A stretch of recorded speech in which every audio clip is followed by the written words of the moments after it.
In this video, we're going to discuss taking your flash outside of a controlled environment and balancing your camera settings outdoors with the use of flash. In the previous video, I talked about how I freely choose my settings in a controlled environment like a studio because I'm not limited by any ambient light. But just like in the studio, I always think about my camera settings before I start implementing the flash. So in addition to being able to balance indoors, you also want to be able to balance your exposure flash with outdoors. Now it's a little bit different because you can't just pick any settings because you have to accommodate for the ambient settings that you're in. So that's always what I do first because I'm viewing my background as a separate layer. I have to accommodate those settings first. So that's what we're going to do. With no flash at all, I'm just going to make sure my background is where I want it. All right.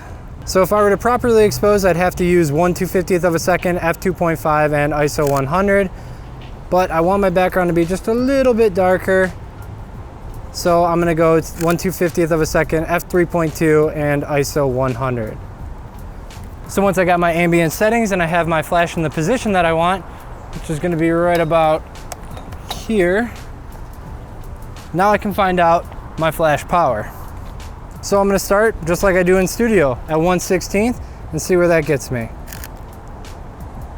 It's a little bit too bright, so we're gonna drop it about one stop down to 1/32nd power.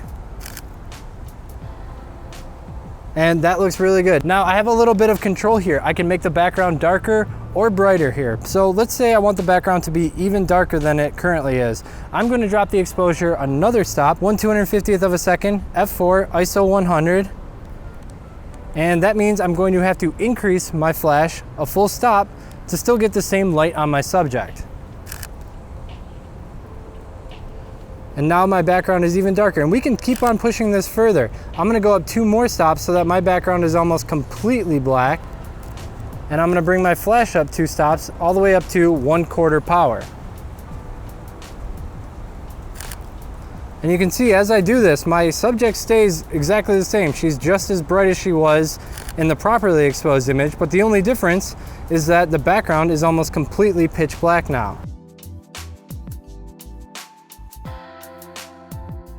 Thanks for watching, guys. Leave a like if you enjoyed the video. I really hope that you learned something new about flash photography. I suggest going and practicing the concepts that you just learned, but if you feel that you've already got a good grasp on it, then go ahead and proceed to the next video, which you can find in the end screen or in the description below. If you're enjoying my channel and you want to see more, then please hit that subscribe button and click the bell if you'd like notifications for when I post new videos. Until next time, keep on shooting.